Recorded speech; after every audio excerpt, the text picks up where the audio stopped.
Oteto. Prokleto. Dobroveče, poštovani gledaoci, ja sam Stefan Novaković i direktor kampanje Oteto prokleto. Kao i svakog ponedjeljka i večerašnji termin je rezervisan za pravna pitanja. Večeras razgovaramo sa zamenicom predsjednika Srpske lige, Gordanom Kurtović. Dobrodošli. Dobroveče.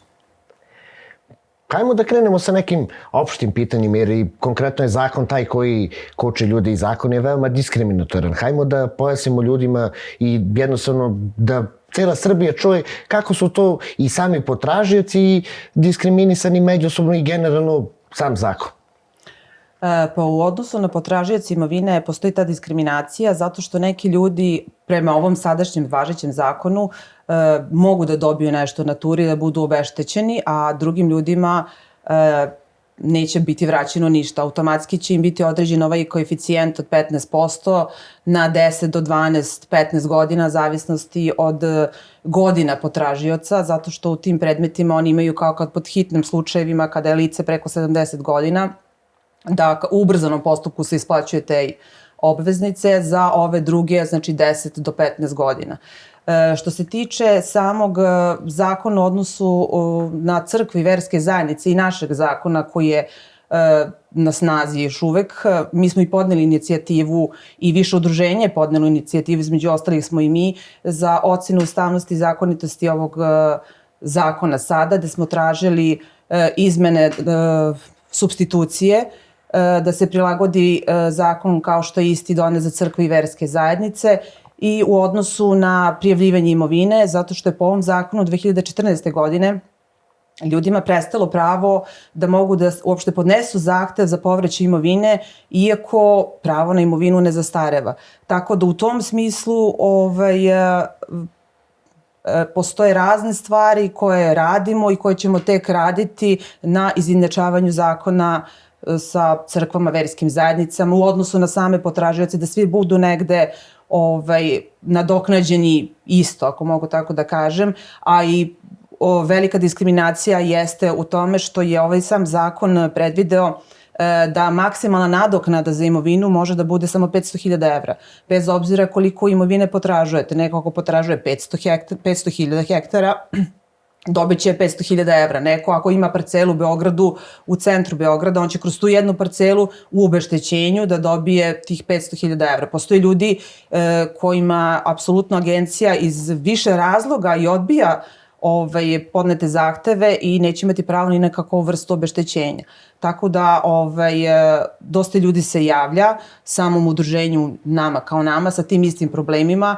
Mnogi ljudi nisu odradili rehabilitacije u zakonskom roku, što je isto to velika diskriminacija, tako da sada je kada podneste zahtev za rehabilitaciju, oni kažu ali prošao vam je rok, mislim da je bio 2016. godine da je istekao rok. Tako da su to sve neke diskriminacije koje sada postoje, a na kojima trebamo da radimo da bi se sam zakon izjednačio i promenio.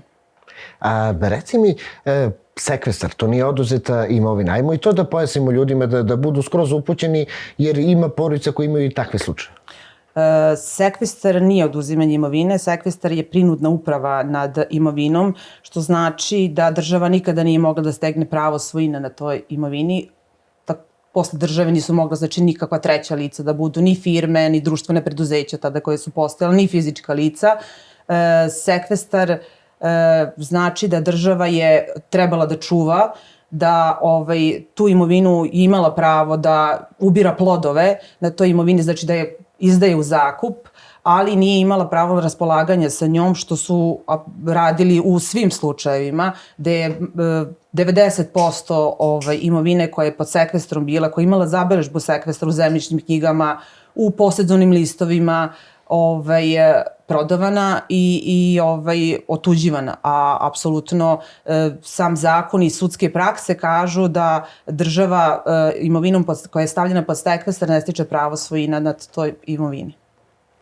Jasno, jasno. A recimo, ajmo samo još jednu stvar da pojasnimo ljudima. Pomenuli smo 0,15, što je zaista vređanje inteligencije i sramna odluka.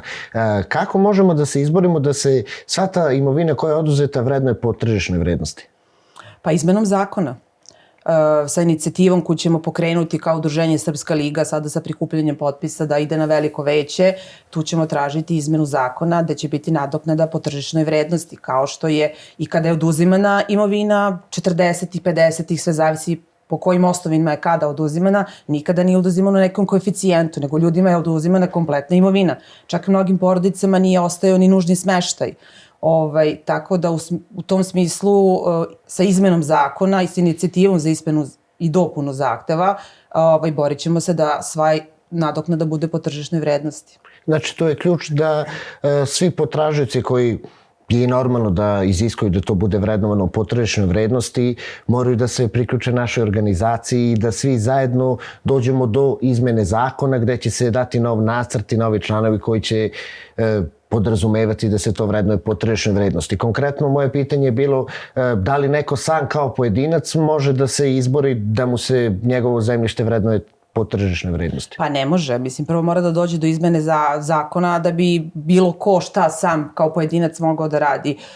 Pridruživanjem nama kao organizaciji imamo veće šanse, zato što će veliki broj biti potpisnika, ljudi koji će potpisati inicijativu za ocenu ustavnosti i zakonitosti ovog zakona. Apsolutno ćemo veći pritisak izvršiti na taj način nezadovoljnih potražioca imovine kada budu dobili spisak ljudi koji su potpisali inicijativu da zakon stvarno mora da se promeni i da se izmene zakona usklade sa već postojećim zakonom o crkvama, verskim zajednicama.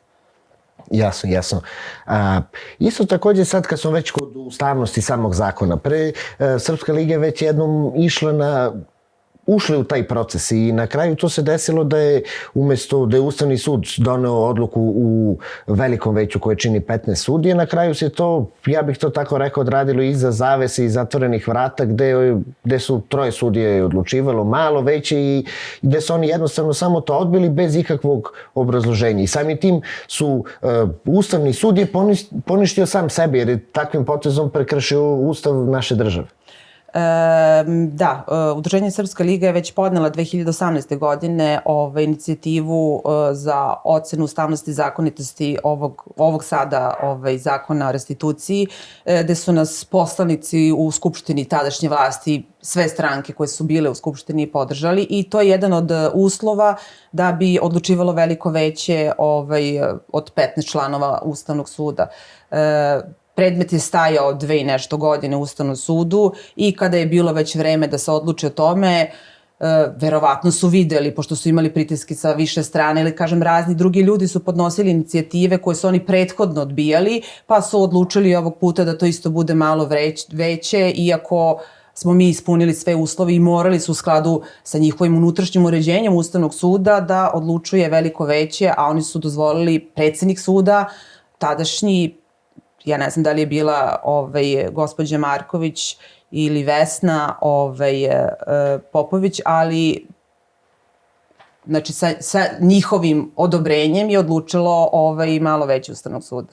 Što znači formalno? Što znači kao da nije ni odlučilo o inicijativi, pa zato ćemo i ponovo da je podnesemo i zato je vrlo bitno da što više ljudi i potražioci imovine učestvuje, da oni vide da ne samo poslanici iz Skupštine koji treba da potpišu i koji bi bilo i lepo da potpišu tu inicijativu da što veći broj bude potražioca imovine, da recimo bude 200-300 ljudi, da oni vide da postoji veliki broj, da je to neka masa ljudi koja je nezadovoljna ovim zakonom.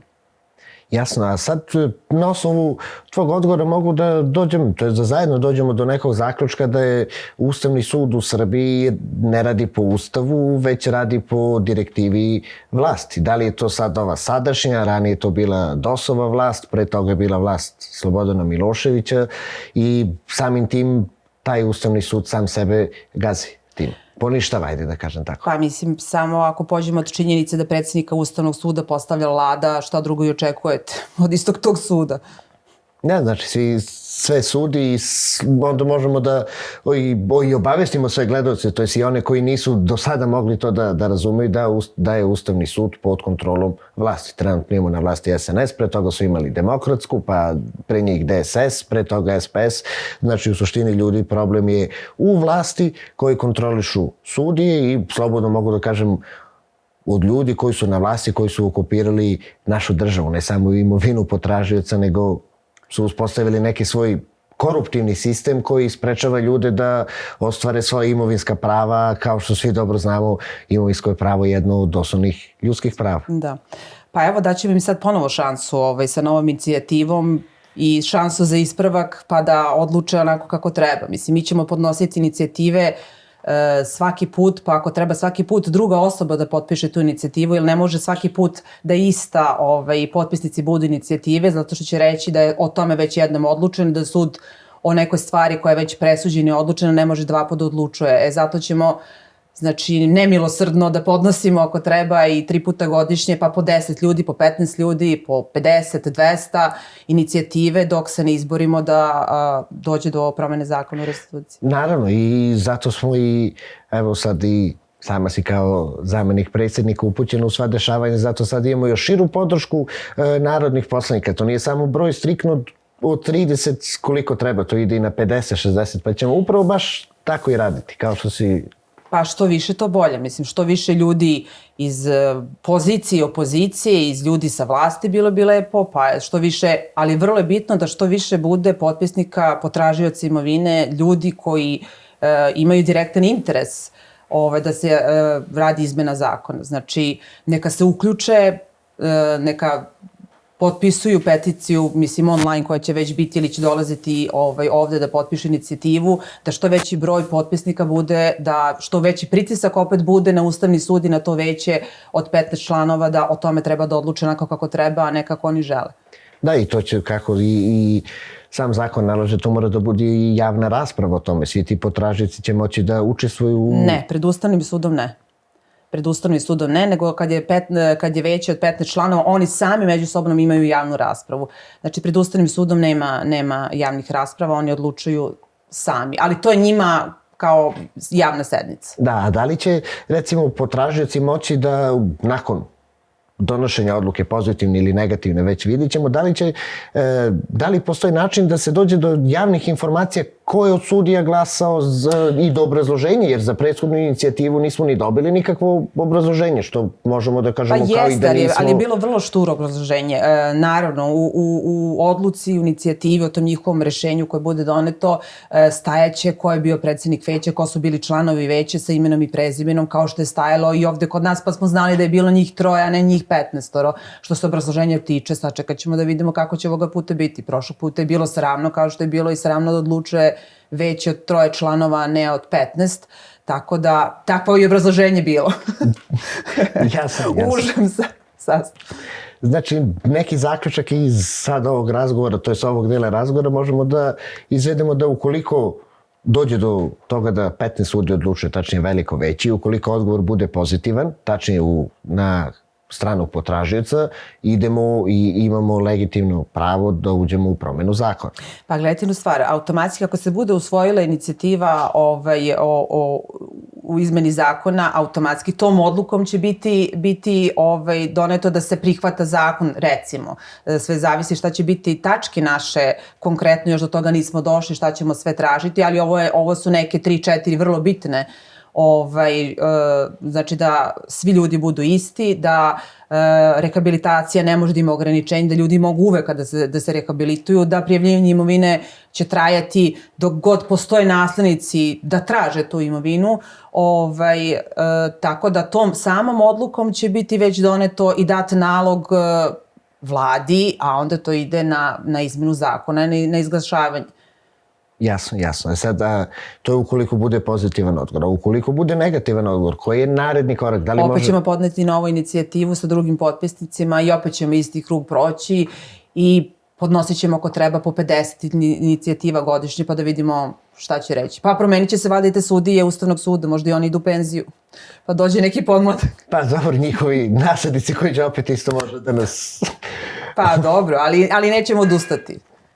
Naravno, to je i ključna stvar, a poenta mog pitanja je bila da li postoji, u stvari, da li možda može da pomogne sud u Strasburu u svemu ovom? Ili neki drugi međunarodni svetski sud? Pa nema, mislim, imamo jedino sud u Strasburu koji nama može da bude dostupan posle našeg Ustavnog suda.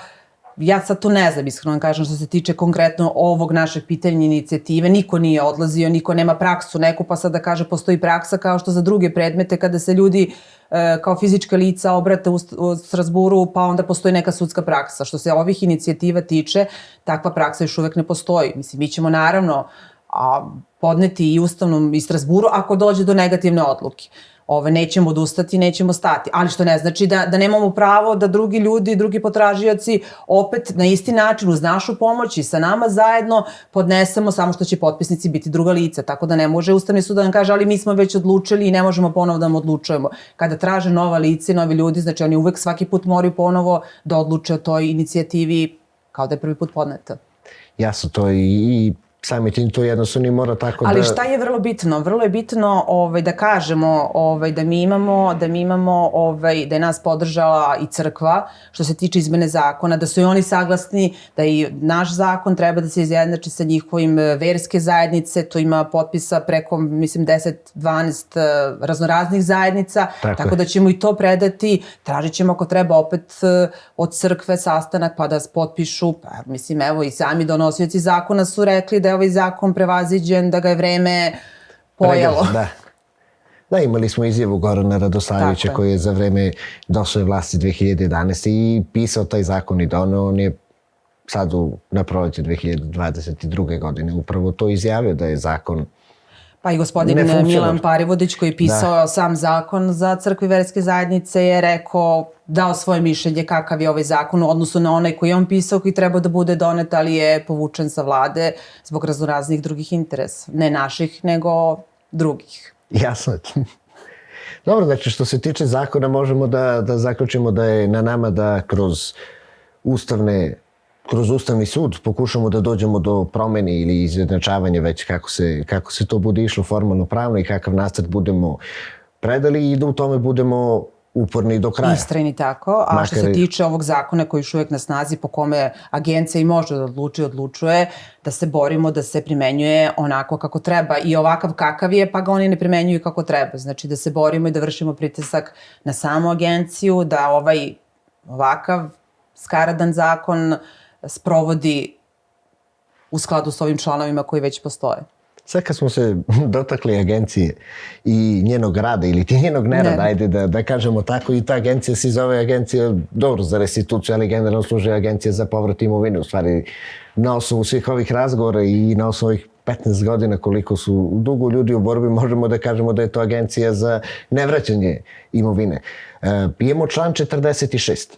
koji jasno kaže da svi jednostavni slučajevi sa kompletnom dokumentacijom moraju biti rešeni u roku od 6 meseci, a svi malo kompleksni u roku od 12 meseci. Mnogi čekaju po 7-8 godina i na prvi odgovor uopšte. Pa mnogi do sada, evo za 11 godina nisu dobili čak nikakav odgovor, a ni mogućnost da se čuju sa savjetnikom u Agenciji za restituciju. Pa kao što i raznorazni ljudi koji gostuju u emisijama upravo iznose taj problem da ne mogu da zakažu. Kada dođu, određuju im i mere im vreme. Druga stvar, Agencija za restituciju apsolutno ne rade ništa. U 2020. godini njih ima 153 zaposlenih, što u Beogradu, što Novi Sad, Kragujevac i Niš.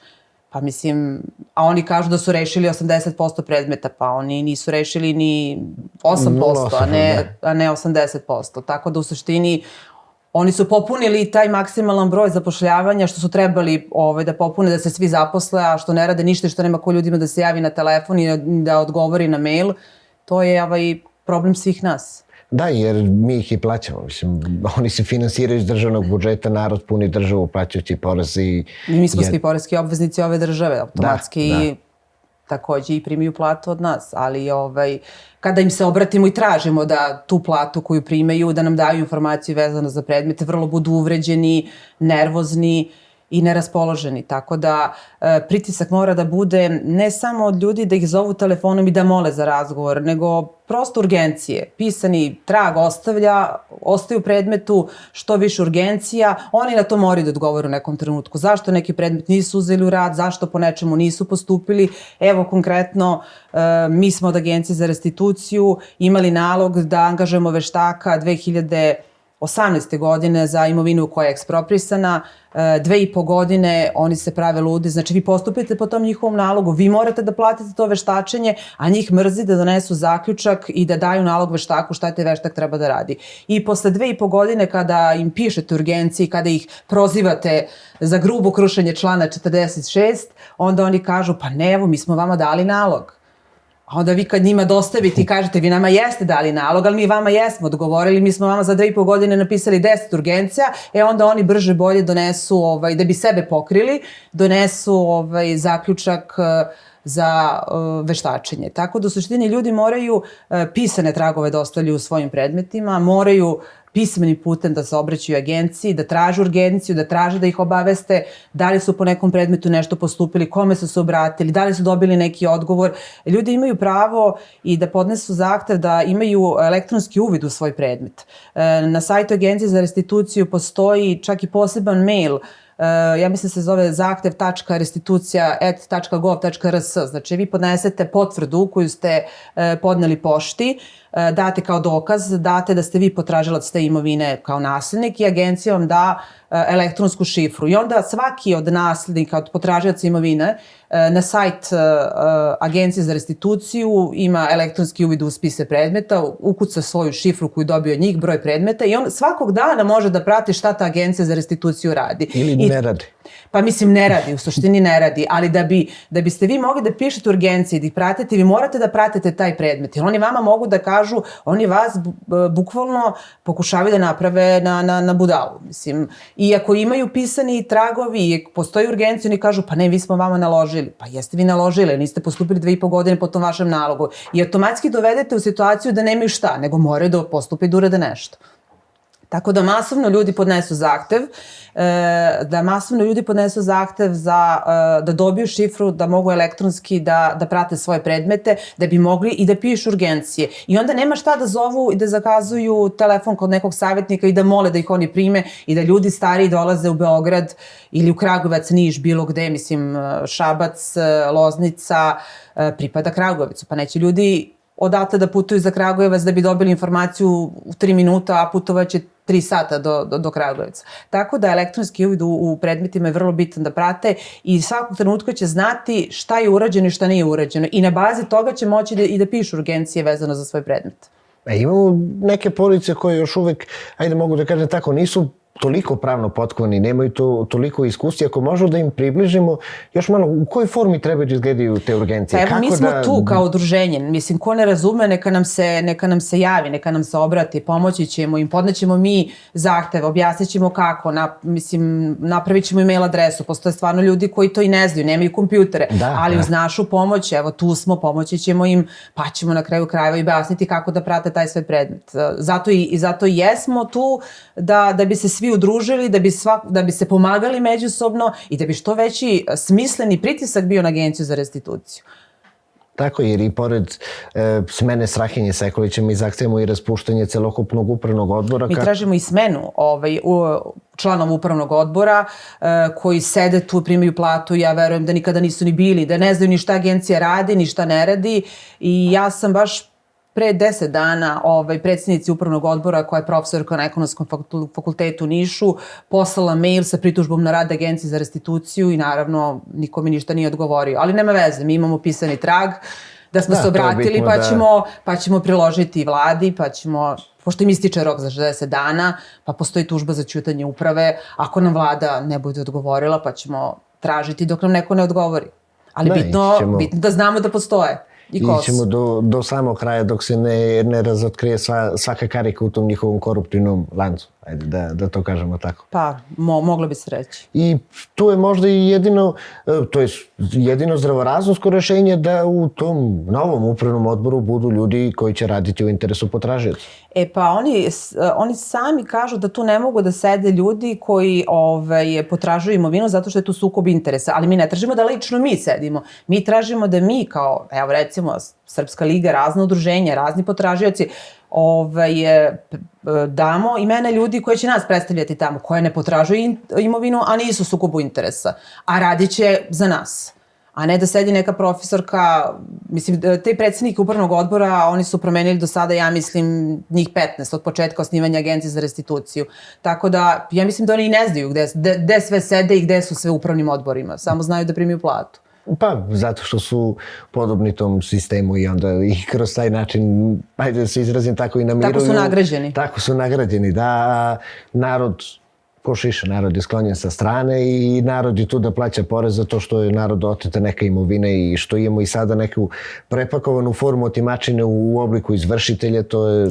Ali druga stvar, evo vidite, konkretno kad ste rekli da plaćamo poreze, Poreska uprava u Loznici je podigla porez, ja mislim, za više od 100% u odnosu na kupoprodajne ugovore da je Rio Tinto otkupljivao zemlju od ljudi što su hteli da ih isele. I Poreska uprava je rekla, ok, znači oni su nenormalno plaćali visoku cenu zemlje da bi ljudi iselili, a oni su kompletno za celu katastarsku opštinu Loznica podigli preko 100 i nešto posto poreza na imovinu na bazi tih kupoprodajnih ugovora. Oni kažu, Poreska uprava osnovicu traži na bazi ugovora koji su overeni i koji su prodati. Pa da li je to normalno? Mislim da mi zemlju u Loznici plaćamo skuplje nego neko što plaća porez na kuću na Dedinju. Da, to je skroz totalno vređenje i inteligencije. Pa ne, to je ona država kada je odgovara, ona primjeni ono što je odgovara, kada je ne odgovara, oni se naprave ludi, pa evo, kao što su dali veće od 3 člana da odluče o inicijativi, a trebali su u skladu sa zakonom njih 15 da odluče.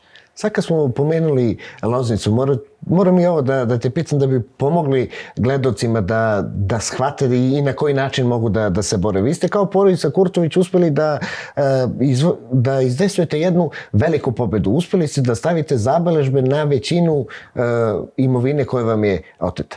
Mi smo stavili zabeležbu na svu imovinu koja nam je oteta. Svaka čast.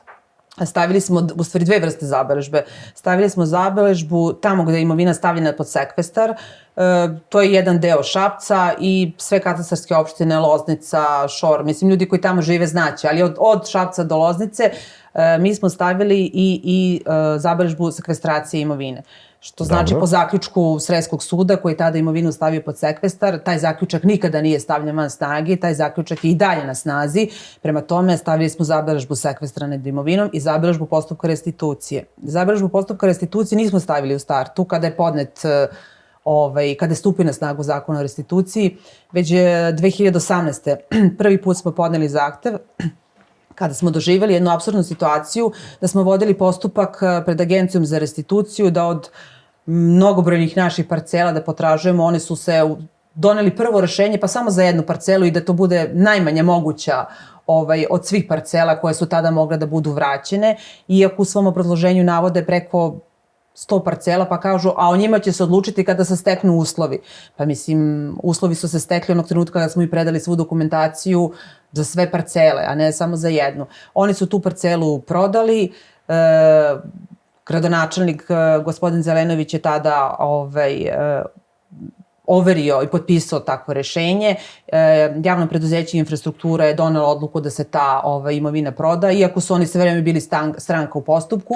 I mi kada smo došli da se knjižimo, posle rešenja Ministarstva finansija i presude Upravnog suda, znači konkretno postupka koji je trajao nekih 3,5 godine, onda su oni, katastar nam je rekao, pa ne možemo da vas knjižimo zato što je to grad već prodao. U sred postupka, a u ugovoru su se obavezali da i čoveku kome su prodali imovinu stavili da oni apsolutno ne postoje treća lica koji imaju, potražuju tu imovinu, da ne postoje nikakvi sudski ni upravni sporovi, a mi smo tad bili pred Upravnim sudom i bila je podneta tužba. Tako da su oni, mi smo podneli tužbu za utvrđivanje ništavosti tog kupoprodajnog ugovora, priznali su tužbeni zahtev, ali tom čoveku kome su prodali parcelu za 400.000, vratili su mu preko 700 nadoknadu sa zakonskom zateznom kamatom za te 2 godine što je čovek koristio.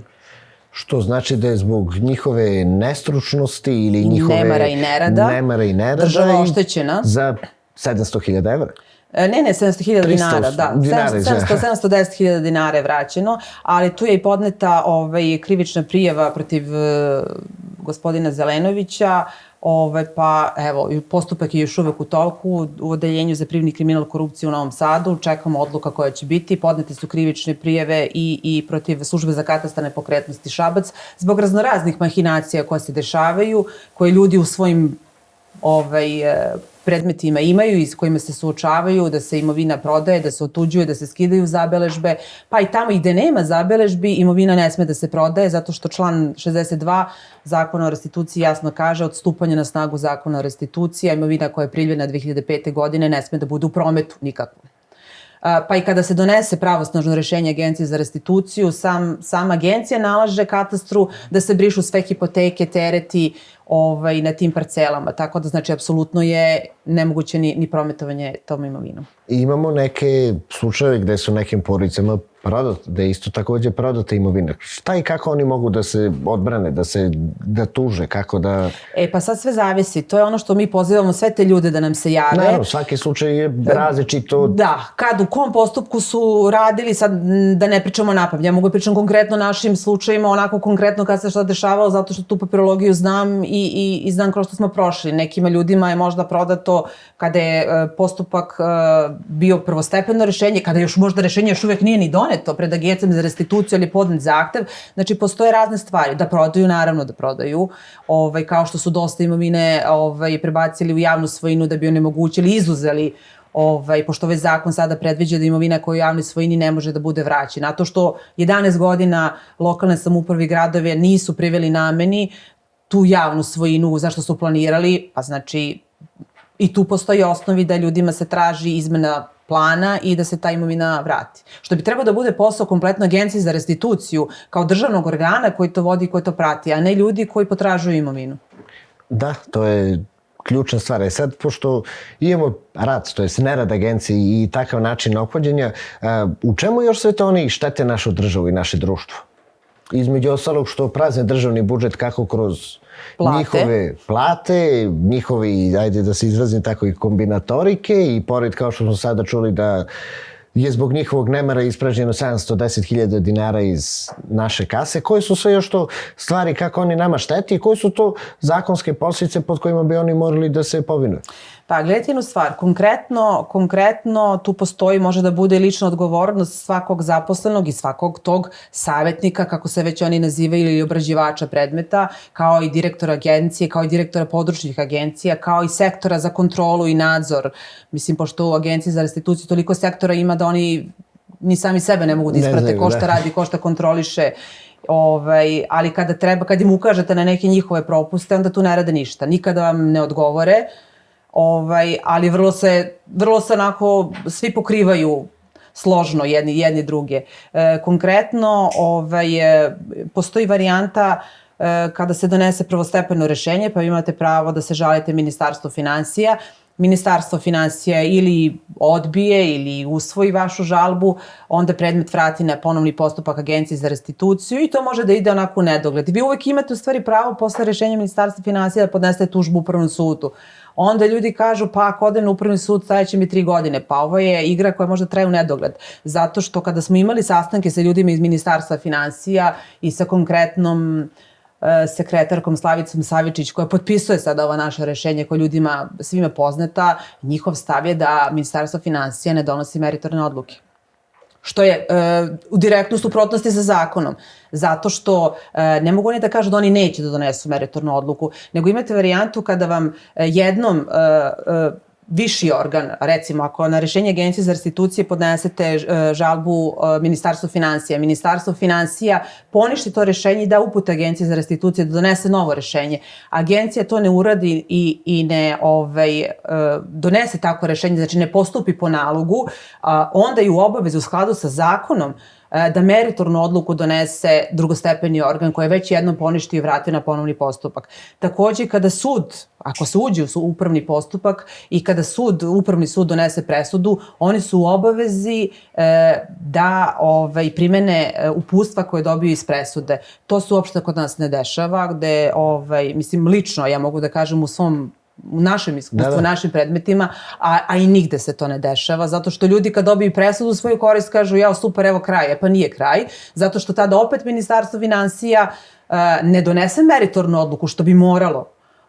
da donese, nego onda oni ponište rešenje Agenciji za restituciju i ponovo vam vrate predmet na početak, znači ponovo idete isti krug, ko zna koliko hiljada puta to može da traje, znači u nedogled. Da.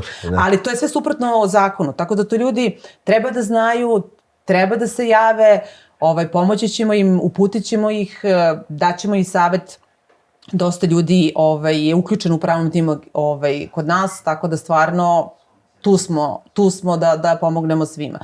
Postoji varijanta kada može raznorazne stvari sada, mislim, i protiv tih savjetnika u agenciji koji rade, koji ne postupe u skladu sa nalogom drugostepenog organa ili trećeg stepena, da se podnesu razni postupci, da se podnese krivična prijava, da se traži izuzeće tog nekog savjetnika iz predmeta, da se, recimo, zakon o upravnom postupku jasno kaže, ako drugi stepen ne postupi po nalogu presude, da vi možete imate pravo da se obratite sudu, da tražite, da podnesete novu tužbu, za izvršenje te sudske presude koja je već presuđena, a imate pravo da podnesete tužbu za nadoknadu štete. Za taj period gde drugostepeni organ nije postupio po presudi upravnog suda, nego su uradili ono što su oni smatrali da treba da urade, a opet kažem to rade i znam iz ličnog iskustva, podnese se tužba za izvršenje te sudske presude upravnom sudu i onda će upravni sud da sam donese presudu da se menja rešenje Ministarstva finansija.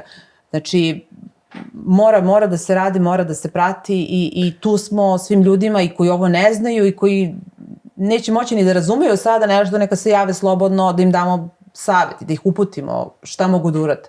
Da, imaju naš broj telefona, sve informacije također mogu da dobiju na Facebook grupi Oteto prokleto i na stranici Srpske lige.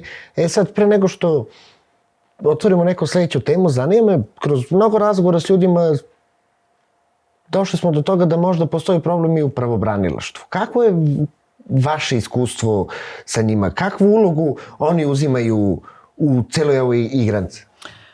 Pa državno pravobranilaštvo kao i gradsko pravobranilaštvo je stranka svima nama, ljudima koji potražuju imovinu, stranka u postupku. Mislim, to je apsurd. Ako država donese zakon ovakav sraman kakav je sada na snazi koji je donet i država vam kao vrati neku imovinu, a vama se na to rešenje državni pravobranilac žali. Pa mislim, šta on radi?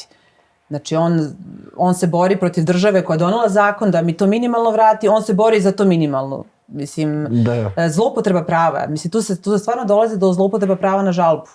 Mislim, oni izjave žalbu stvarno bez ikakvih osnova, mislim, stvarno sramnu žalbu. Ja znam i u sudskim postupcima i pred sudovima kada ih lično čujete sa njima, kada se suočavate, kada oni pričaju kao da ne žive u ovoj državi. Mislim, oni pričaju ono što oni žele, što njima odgovara u tom trenutku, a to je stvarno zloupotreba prava. I kako se izboriti sa time? Da li postoji neki način? Pa postoji. Mi smo već svi stekli pravo, svi potražioci imovine na osnovu člana 46 zakona o restituciji da tražimo raznorazne tužbe za naknadu štete. Opet kažem, sve zavisi od predmeta do predmeta. Sve zavisi dokle su u kom predmetu šta stiglo. Znači, postoje razne osnove, tužbe za ćutanje, prvo žalbe, pa tužbe za ćutanje uprave. Sve zavisi koja gde je predmet. Ako je predmet pred agencijom, prvo ide žalba Ministarstva finansija za ćutanje uprave, da imaju rok od 30 dana da odgovore. Ako ne, tužba upravnom sudu. Te će upravni sud onda da im naloži, s obzirom da je došlo do grubog kršenja člana 46, da naloži da u roku od 30 ili 60 dana, zavisnosti od opet predmeta, da li je lakši ili teži, komplikovaniji, da donese odluku i da okončaju taj predmet. Znači, kada postoji takvo nešto, onda oni nemaju prostora više, da li će vam se javiti na telefon ili neće, nije ni bitno više, ne treba ih ni zvati. Jasno. A kako biste ocenili dosadašnji rad Upravnog suda? Da li to zaista sprovodi tako ili se tu dešavaju neke sumnjive situacije? Pa iskreno kažem, ja nemam takva iskustva sa Upravnim sudom, ali ljudi treba da znaju da ovi naši predmeti kada dođu kada se predaju tužba Upravnom sudu, da se po sudskom poslovniku ovi naši predmeti smatraju hitnim predmetima. Tako da to treba koristiti i treba vršiti urgenciju Upravnom sudu i pozivati se na to. Znači, po sudskom poslovniku Upravnog suda potražioci imovine, znači imovina koja je u postupku restitucije, smatra se hitnim. hitnim predmetima za odlučivanje. Ja znam da predmeti stoje po 2 do 3, 4 godine, ali ti predmeti će stajati ako se niko ne bude obraćao, niko ne bude pisao urgenciju. Prema tome, mora da se piše urgencija predsjednik Ustavnog suda, urgencija u predmet postupajućem sudiji, tamo uvek odlučuje veće od 3 člana. Treba se, pa na kraju krajeva ima pravo i za ćutanje uprave na upravni sud, da se podnese tužba Vrhovnom kasacionom sudu zbog ćutanja uprave upravnog suda ako ne reše u nekom razumnom roku, pa im onda oni nalože da moraju da postupe.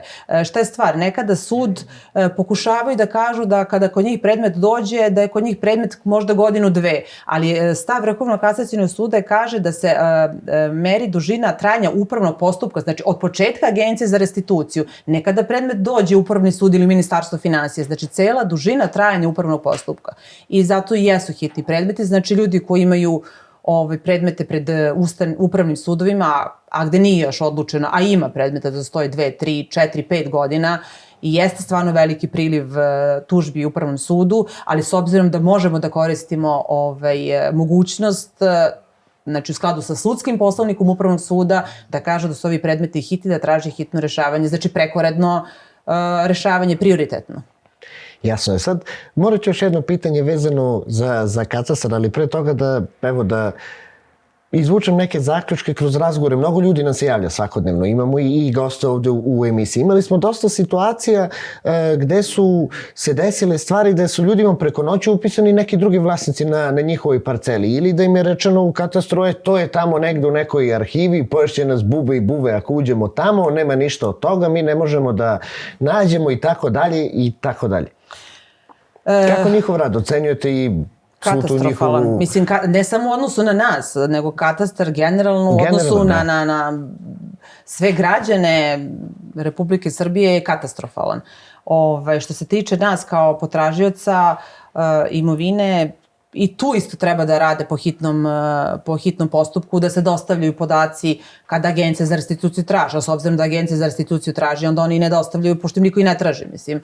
Ali i ono što imaju u svojim službenim evidencijama, oni se vrlo naprave ludi, a obavezi su, znači katastri su obavezi, kada su izdali identifikacije za potrebe restitucije starog i novog predmera, oni sve te svoje imaju u službenoj evidenciji. Znači oni svakog trenutka mogu da izvrše uvid. Pa kada neko dođe i kaže hoću da prodam tu parcelu, hoće se provede promena, oni su obavezi da u svojoj službenoj evidenciji provere da li su te parcele u postupku restitucije. Bez obzira što nema zabeležbe postupka restitucije, ali oni su davali i na svakom tom dokumentu postoji pečat državnog organa gde smo mi bili oslobođeni od plaćanja naknade koje su vrlo skupe za katastre, za provođenje promena i uopšte za te izveštaje, da smo oslobođeni od plaćanja takse zbog postupka Agencije za restituciju. Prema tome, ljudi treba da insistiraju na tome, svi koji su tražili te identifikacije, a tražili su svi zato što je to bio uslov kada se imovina prijavljivala, da oni u svojim službenim evidencijama izvrše uvid i na bazi toga stiču pravo da podnesu tužbe ili već dosporavaju neke upise. Opet sve zavisi dokle koji predmet došao. Jasno. I ajmo sad polako da privodimo i kraju ovaj razgovor i da kažemo svim našim gledocima i svim potražiocima, pored ova 2 zahteva koje svakodnevno ponavljamo, izjednačavanje zakona, smena Strahinje Sekulića i celog upravnog odbora, ključe, šta sve mi kao udruženje Srpske lige i naš pravni tim, šta sve mi možemo da pomognemo formalno, pravno našim članovima i svim potražiocima? Pa mi možemo da ih prvo saslušamo, što je osnovno, da ih neko sasluša, da im damo pravni savet u odnosu na to gde im se predmet nalazi, da ih uputimo šta treba da urade. Ako nešto nisu uradili, ili ako su uradili pogrešno, da im kažemo kako nešto treba da urade. Ja sam isto rekao, kao što kažem, treba da se interesuju za svoje predmete, treba da traže elektronski uvid u svoj predmet, da ga prate svakodnevno. Ko ne zna, neka nam se obrati, ali pretpostavljam da svi potražioci imovine imaju neke mlade unuke ili decu u kući, pa opet kad im objasnimo, moći će to da urade, da traže i da se svakodnevno prati predmet. Za sve što im treba, tu stojimo na raspolaganju, da ih pomognemo, da ih uputimo i da ih pozovemo da se pridruže potpisivanju inicijative za izmenu zakona ustavnosti, zakonitosti ovakvog zakona koji sada na snazi, po kome niko ništa neće dobiti. Jasno, sad 18. septembra ističe rok koji smo predali vladi. Tačnije, zahtev smo predali, to je smena Strahinje Sekulića i raspuštanje celokupnog upravnog odbora. Nakon toga, to je ukoliko vlada ne odgovori ili ne pošalje negativan odgovor, koji su naši sljedeći pravni koraci? Pa mi sad ćemo da sačekamo ko će... I u jednom i u drugom. Ajde sad recimo da zamislimo da oni ne odgovore. Pa da oni ne odgovore, mislim, njima treba poslati urgenciju što pre sada, što ćemo i uraditi, urgenciju da se donese, da nam daju odgovor na naš zahtev, ali da sačekamo formiranje nove vlade, da vidimo ko će biti predsjednik vlade. Sada kad smo poneli inicijativu je gospođa Brnabić, pa evo da sačekamo formiranje nove vlade, da uputimo urgenciju za donošenje pre 18. pa ako 18. ne budu, onda ćemo da sednemo, da napravimo ceo pravni tim, onako dogovor i plan šta ćemo da uradimo. U svakom slučaju ćemo dalje raditi i boriti se vezano za to. Jasno. Hvala ti na neizvojenom vremenu i na ovako divnom razgovoru i zahvaljujem ti su ime svih gledaoca jer si, verujem, mnogim porodicama sad pomogla bar u nekim opštim stvarima kako da se postave i jednostavno da shvate da nije kraj, da ima ko da stane iza njih, da ima ko da se bori, ali također i da shvate da moraju svi zajedno da uzmu učešće u našoj... Da se ne plaše. I kod nas ne treba da zakažu da bi dobili informaciju, mi ćemo im se javiti i odmah im dati takvu neku informaciju i pozvati ih i da dođu, ko može da dođe, ko ne može. Evo tu smo da ih uputimo, da ih saslušamo, da im damo savjet i da im pomognemo koliko je našoj moći. A stvarno onako s obzirom da se borimo svi za istu stvar i da su nam svima isti ciljevi, da prolazimo svi kroz istu muku, pa tu smo da smo pomognemo. Tako, za razliku od Agencije za restituciju, naš broj vam je dostupan 0024 u svakom trenutku.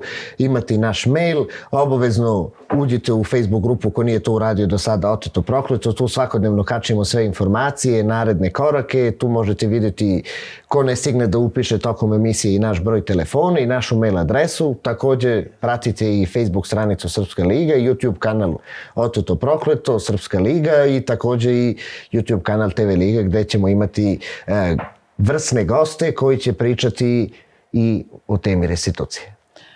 Hvala. Hvala ti još jednom na izdvojenom vremenu. Hvala svim gledocima koji su nas pratili. Vidimo se i narednog ponedjeljka u istom terminu. A do tada svi zajedno do konačne pobede. Oteto. Prokleto.